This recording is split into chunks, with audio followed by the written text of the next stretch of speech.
Olá, bem-vindo ao nosso canal. Aqui é o pastor Walter Melesco Carvalho, da Igreja Batista Memorial em Rondonópolis. Estamos iniciando o mês de julho, o segundo semestre de 2020. Alguém falou essa semana que quem vestiu roupa branca para dar sorte em 2020 deve queimar essa roupa, porque não deu sorte. Nós não acreditamos em sorte, nós acreditamos que todas as coisas têm um propósito e que não adianta torcer pela sorte. É preciso entender a palavra de Deus, os propósitos de Deus para as nossas vidas. Por isso vamos continuar hoje a mensagem sobre a expectativa da volta de Jesus, a parousia no grego. E a segunda parte, domingo passado, estava pregando sobre a expectativa da volta de Jesus. Estamos estudando Mateus capítulo 24 como texto básico. Vou repetir o versículo 3. E estando assentado no Monte das Oliveiras, chegaram-se a ele os seus discípulos em particular, dizendo: Dize-nos quando serão essas coisas, e que sinal haverá da tua vinda e do fim do mundo. Muito importante entender o que Jesus ensinou neste capítulo 24, que é o chamado sermão profético, ou sermão escatológico. Ainda hoje pela manhã, o nosso professor de EBD, o excelente professor Gilmar, falava e mostrou um vídeo de que um pregador simulou que Jesus fabricaria móveis de um dia para outro, tirar madeira, serrar madeira lá na floresta e de um dia para o outro entregar tudo pronto, porque depois que José, o carpinteiro, seu pai, morreu, ele teria poderes sobrenaturais para entregar de um dia para o outro. É absurdo.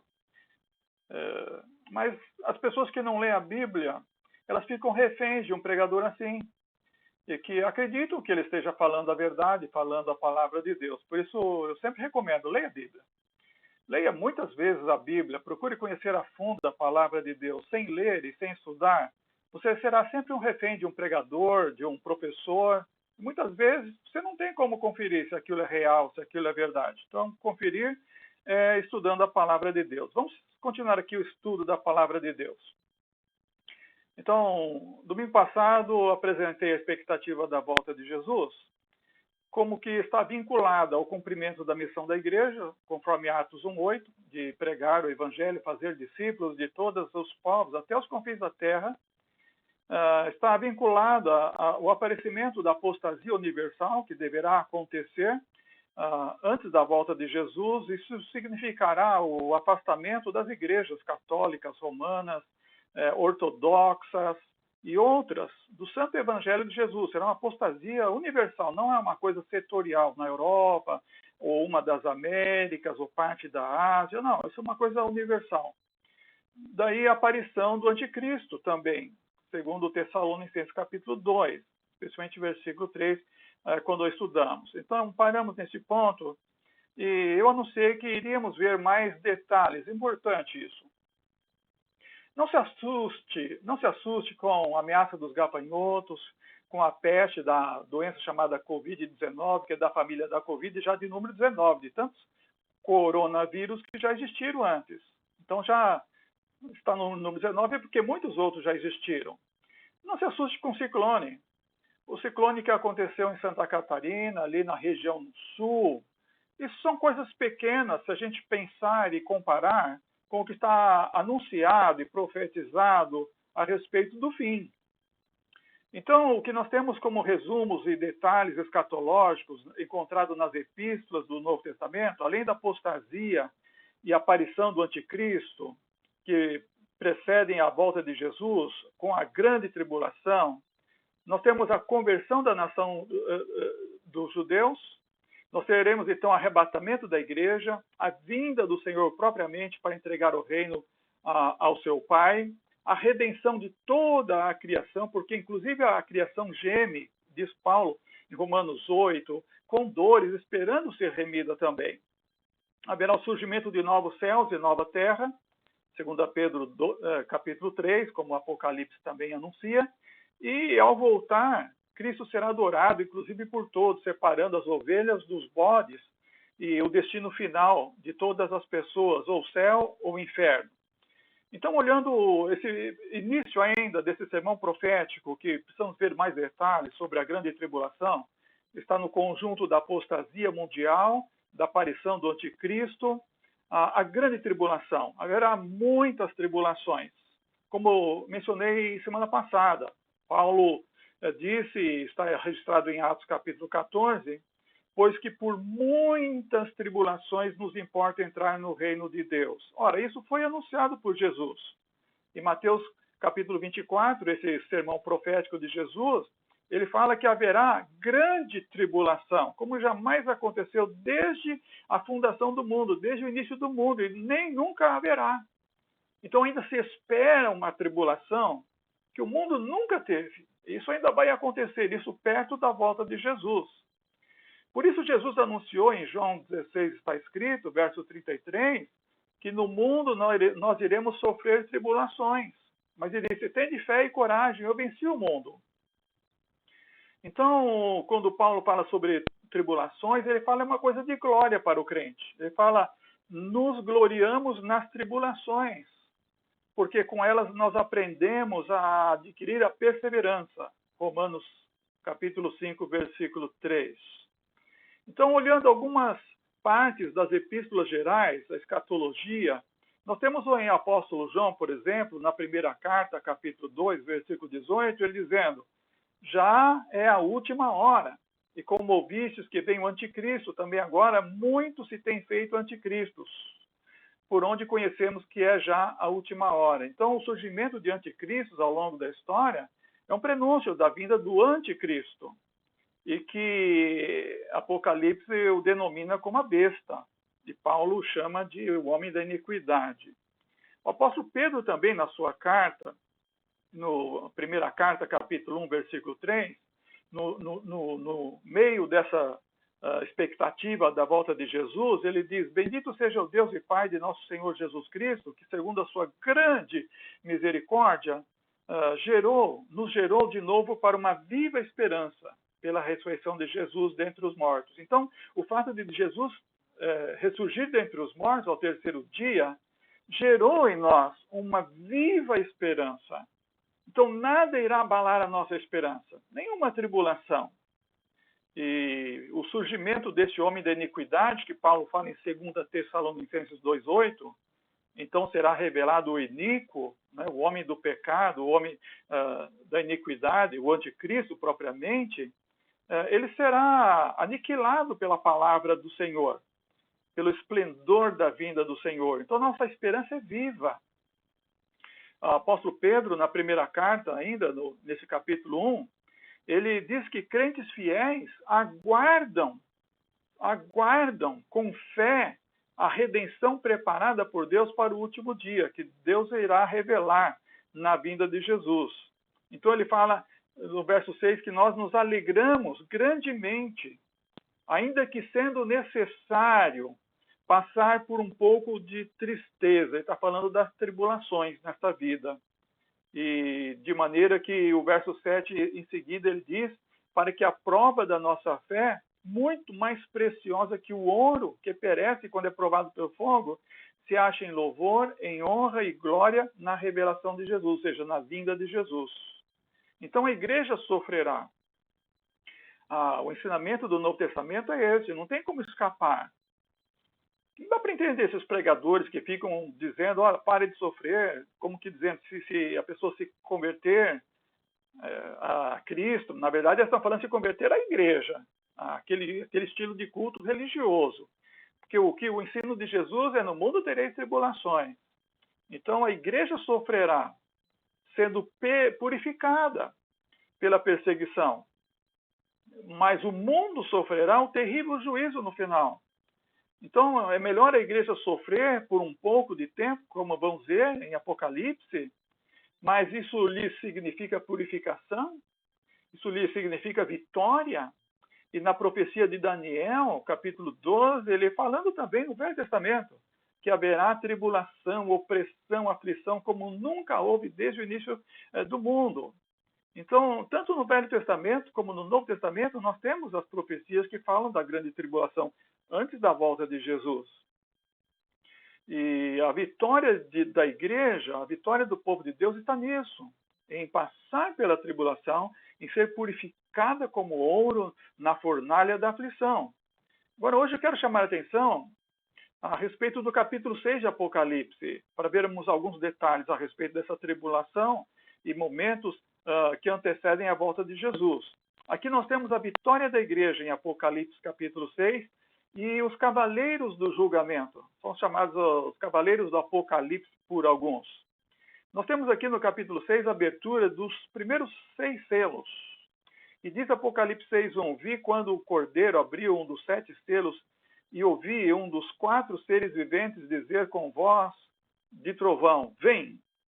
Robertson, comentando este texto, ele fala aqui que o modo descrito é vívido, é dramático, apresentando o Cordeiro, que é Jesus, quebrando os selos um a um e revelando o conteúdo e o simbolismo de cada um desses selos. E nós temos aqui a imagem dos 4 cavalos, 4 cavaleiros, que são semelhantes a Zacarias, também Jeremias, quando Jeremias fala sobre a espada, a fome, a peste, assim como Zacarias. E o cavalo é frequentemente usado como emblema de guerra.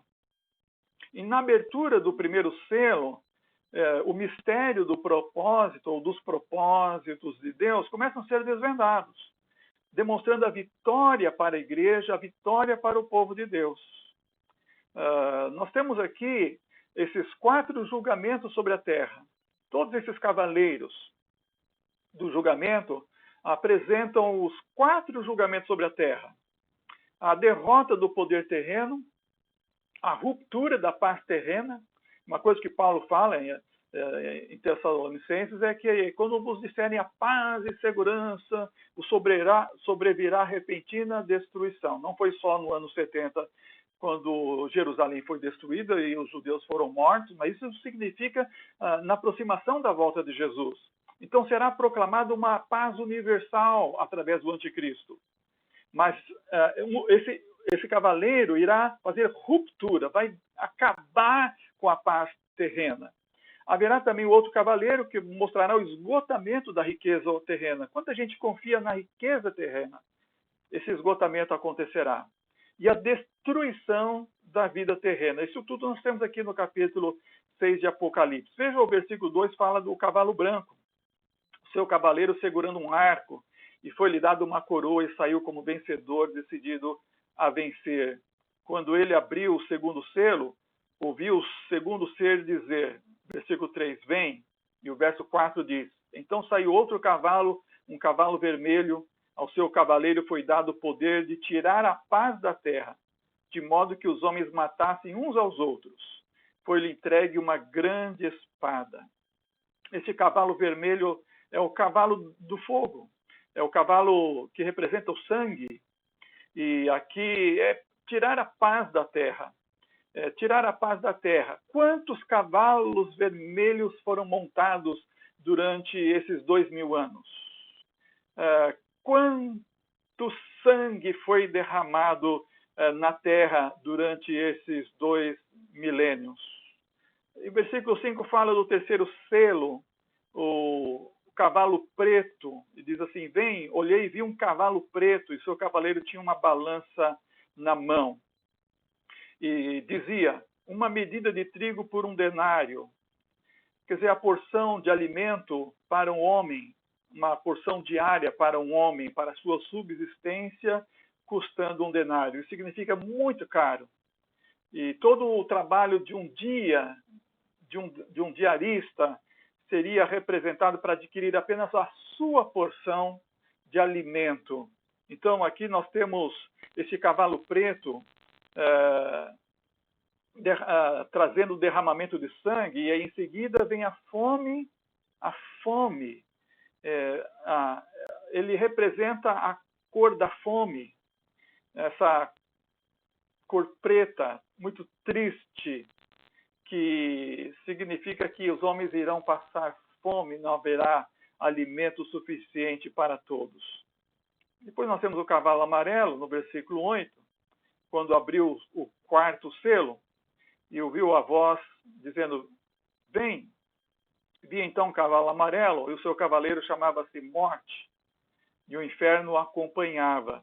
Foi-lhe dada autoridade sobre a quarta parte da terra para matar a espada, pela fome, pela praga e pelos animais selvagens da terra. Então aparece agora um cavalo pálido, um cavalo amarelo, é o símbolo da morte. E ele tem um acompanhante, ele tem um acompanhante que é o inferno. A palavra inferno aqui no grego é Hades, o lugar da habitação dos mortos. Então esse companheiro inseparável, que é a morte, que é o Hades, está seguindo o cavalo amarelo. E ele tem poder para matar a espada, seja com a guerra, matar com a fome, porque após a guerra geralmente vem a fome. Após a guerra, após a fome, vem a praga. Nós estamos aí combatendo o vírus, coronavírus, mas ele é uma coisa pequena comparando ao que vai acontecer nesse tempo dos cavaleiros do Apocalipse. Vamos falar daqui a pouquinho como será a grande a mortandade. E matar também pelos animais selvagens. Então, os animais selvagens atacarão as pessoas, irão devorar seres humanos. E isso tudo seguindo o cavalo amarelo. É um tempo de grande sofrimento, de muitas mortes antes da volta de Jesus, que antecede a volta de Jesus.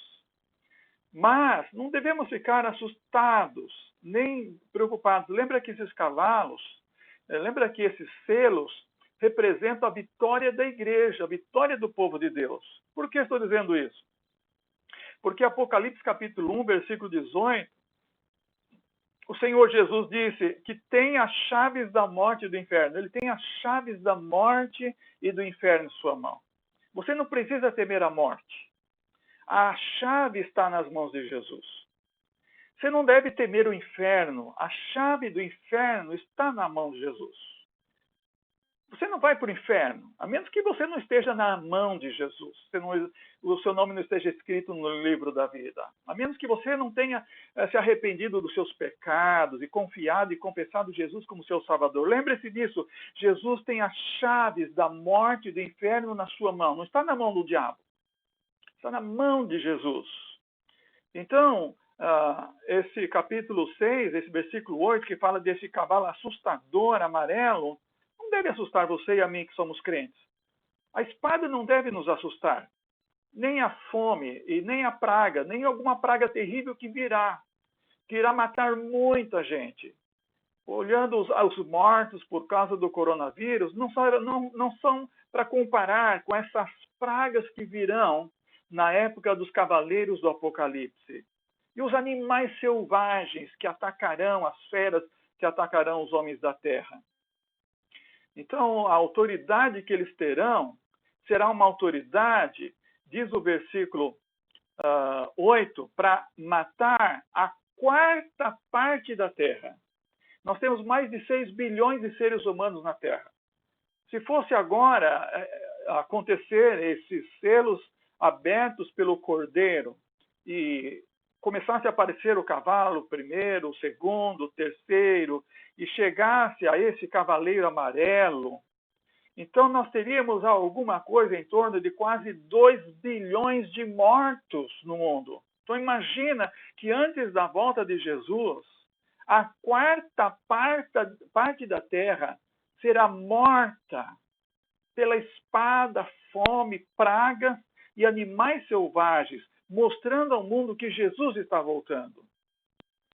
E essa autoridade, exousia, que é dada a esse cavaleiro, é uma autoridade absoluta para praticar os flagelos, como que anunciados em Ezequiel 14, versículo 21, que ele falou dos juízos de Deus que virá sobre a terra, a espada, a fome, as feras e as pestes. Isso está tanto no Velho Testamento como no Novo Testamento, está falando da morte. Mas para a igreja é vitória. Para o povo de Deus é vitória. A abertura do primeiro selo fala da vitória da igreja, do povo de Deus. Mas os outros selos falam da derrota do poder humano.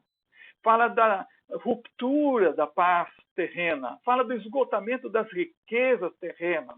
As pessoas não terão com que comprar alimento, faltará alimento, o dinheiro não vai valer nada. A destruição da vida terrena. Depois, quando abre o quinto selo, no versículo 9, é vista as almas dos que haviam sido mortos por causa da palavra de Deus, o testemunho que lhe deram. Sobre isso eu vou falar outro dia, aqui neste canal. As almas que foram mortas estavam debaixo do altar. Isso mostra a vitória da igreja.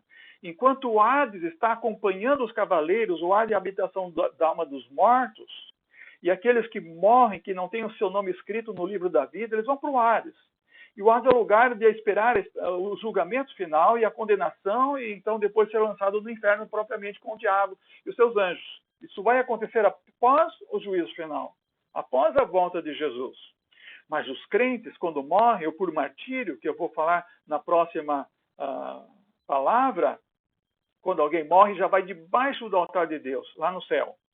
Vai aguardar o dia da ressurreição e recebe um revestimento espiritual. Por isso que João conseguiu vê-los. Eles foram revestidos com uma vestimenta espiritual, eles podiam ser vistos. E ele fala que viu gente de todas as tribos, raças, povos, línguas e nações. Como que ele podia diferenciar isso? É porque Deus lhes deu um revestimento espiritual, que as suas almas não são invisíveis, são visíveis. E pode ser aguardar, e lá estão clamando, até quando, Senhor, não julgará o derramamento do sangue, dos mártires, que agora estão lá esperando o dia do julgamento. Então, muitas coisas por vir.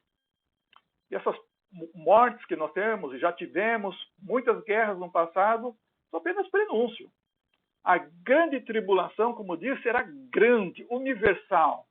Irá abranger 1/4 da Terra. Não sabemos qual parte da Terra. Se será uma parte isolada, a Ásia, uma das Américas. O fato concreto é que não será Jerusalém, porque Jerusalém será preservada até a volta de Jesus Cristo. Mas 1/4 da Terra será morta.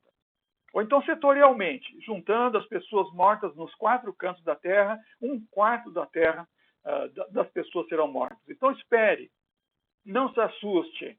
A volta de Jesus não é agora, com ciclone, com gafanhotos, com essa peste que está acontecendo. Haverá uma grande peste, haverá grandes coisas acontecendo no mundo. Precisa haver a apostasia mundial. Precisa aparecer o anticristo. Precisa surgir essa grande tribulação, terrível e tremenda, com os cavaleiros do Apocalipse. Mas tudo isso para a igreja é vitória. É vitória. A igreja está preparada e a igreja não será pega de surpresa, ela não será assustada, amedrontada com tudo o que está por vir. Porque o crente, ele tem o Espírito Santo, que lhe fortalece, encoraja diante da tribulação, para ser uma fiel testemunha, como todos os mártires foram fiéis, e foram fortes e vitoriosos, mesmo através do derramamento do sangue. Vamos viver vitoriosos, vamos viver com vitória. Jesus Cristo é o nosso Salvador, e Ele em breve voltará e mostrará toda a vitória. E vamos herdar a coroa da vida que tem preparado a todos aqueles que o amam e são fiéis até a morte. Que Deus nos guarde e nos abençoe. Até lá. Amém.